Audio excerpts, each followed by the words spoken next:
Bonjour, cette nouvelle vidéo pour vous parler de la non-dualité.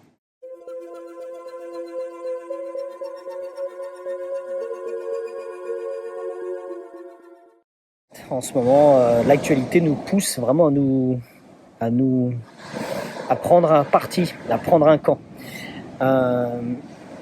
Avec les différentes guerres qui sont actuellement dans le monde, voilà, les médias, les gens autour de nous, beaucoup de choses nous poussent à prendre parti pour un tel ou un tel. Et en fait, souvent,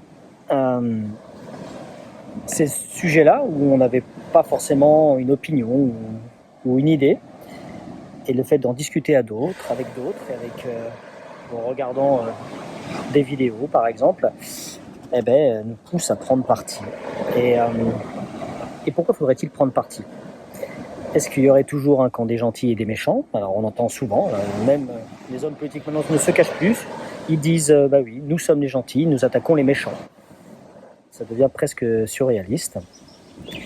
Et en fait, est-ce qu'on ne pourrait pas comprendre que l'autre c'est nous et que nous sommes l'autre? Que une vision du monde pourrait être, nous sommes un tout, nous sommes l'univers, et qu'il n'y a pas de séparation, il n'y a pas de dualité, que quelque part c'est complètement une illusion. Que l'autre nous aide à nous voir nous-mêmes par un effet miroir, et que même si on nous pousse à créer une différence, cette différence est créée avant tout par l'ego, qui, de manière artificielle, crée la distance, la différence, met dans des boîtes, dans des cases, et quelque part crée un conflit intérieur, qui peut après, évidemment, se mettre en conflit extérieur avec d'autres personnes, d'autres groupes, voire d'autres pays, pour certains. Cette tradition de la non-dualité n'est pas récente. Plusieurs traditions spirituelles prônent cette non-dualité. On a l'Advaita Vedanta d'Inde, on a le bouddhisme zen de Chine, Japon, on a aussi le taoïsme de Chine, et on a aussi la non-dualité moderne, comme Eckhart Tolle et aussi Ramana Maharshi en Inde.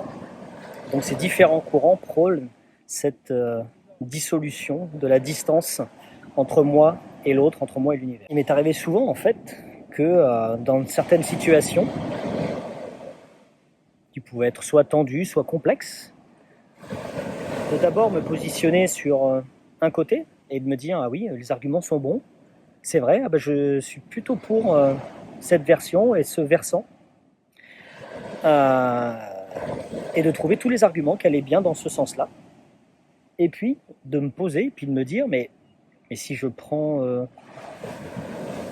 l'autre versant et que je regarde les arguments contraires, est-ce que c'est aussi vrai? Et de m'apercevoir que la plupart du temps c'est le cas. C'est-à-dire qu'on peut avoir une version avec tous les arguments qui tiennent la route et une autre version opposée avec tous les autres arguments qui tiennent aussi la route. Et que donc en même temps, on a le tout, son contraire, le noir et le blanc, et les deux sont vrais. Et cet état de fait, je l'ai souvent remarqué depuis que je suis tout petit. Et de me dire, mais c'est fou en fait, il suffit de regarder dans un sens et de croire qu'on a raison et de renverser complètement le système et de voir que dans l'autre sens, c'est aussi vrai. Donc quelque part, et je dis bien quelque part, tout et son contraire, ça vient du même endroit. Ça vient du tout, et que donc, par définition, tout est vrai.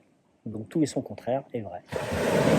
Alors pourquoi vous parlez de ça? En fait, c'est que ça permet, dans des temps un peu tendus comme actuellement, du point de vue géopolitique où ça part un petit peu dans tous les sens, ça permet de se recentrer, de se dire déjà, est-ce que ces conflits, ça vient de moi? Est-ce que ça me concerne de près ou de loin? Est-ce que je peux y faire quelque chose? Souvent non. Et surtout, est-ce que j'ai envie de prendre part à ce stress, de jouer le jeu du gentil et du méchant, ou du gentil contre les méchants, ou des méchants contre les gentils? Est-ce que j'ai envie de jouer et de prendre cette position? Est-ce que j'ai envie de rentrer dans cette dualité qui de toute façon mène à quelque chose de complètement stérile? Est-ce que j'ai envie de me décentrer, me désaligner? Est-ce que j'ai envie de m'identifier à un camp et me désidentifier à un autre camp? En fait, la question reste posée. Et est-ce que je ne perds pas mon énergie pour rien dans quelque chose qui, de toute façon, je ne maîtriserai absolument rien, les tenants, les aboutissants? Est-ce que je ne vais pas alimenter un égrégore d'un parti et alimenter l'égrégore de l'autre parti? Est-ce que tout ça n'est pas un peu vain et que moi, concrètement, ça ne change pas mon quotidien, ça ne change pas mon intériorité, et que peut-être, si je passe plus de temps à m'écouter moi, à travailler sur moi, à me poser, à méditer, et à comprendre que tout ce qui m'entoure, c'est moi, et je fais partie de tout ce qui m'entoure, que tout ce qui est à l'intérieur de moi se reflète à l'extérieur, et que tout ce qui est à l'extérieur, en fait, je l'ai à l'intérieur. Cette loi d'inversion, qui est un des grands principes de l'univers. Est-ce que le fait de travailler sur ça n'apporte pas plus de joie et de paix et de calme? Parce qu'en fait, je crois que ce qu'on peut comprendre dans la non-dualité, c'est que ça apporte beaucoup, beaucoup de paix, beaucoup de calme.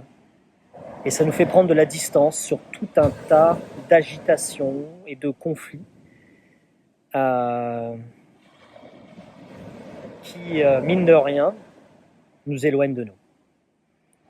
Donc voilà, je vous invite à prendre un peu de recul et à prendre un peu de temps pour comprendre que si vous vous connectez en permanence à des médias ou des contextes qui vous mettent de facto dans une dualité, que c'est peut-être pas bon pour vous. Et que peut-être il est temps de quitter la conversation, peut-être il est temps de prendre son sac et de partir, et ou de couper les sources d'informations qui peuvent alimenter toute cette tension mentale et toute cette tension émotionnelle qui nous traverse, qui ne réside que dans la dualité, qui, quelque part, d'un certain point de vue, n'existe pas du tout, vu qu'on vient tous du même endroit. Donc voilà, cette vidéo pour vous aider en période tendue à prendre du recul et à prendre surtout soin de vous, car c'est vraiment ça le plus important. Si tout le monde était en paix, était dans le calme intérieur, je pense qu'il n'y aurait aucune guerre sur Terre. Cela n'existerait tout simplement pas du tout. Puisque si je suis en paix à l'intérieur, je vois la paix à l'extérieur, et donc plus de conflits peuvent apparaître. C'est tout simplement pas possible. Donc voilà, bonne paix à tous, et à bientôt pour une prochaine vidéo.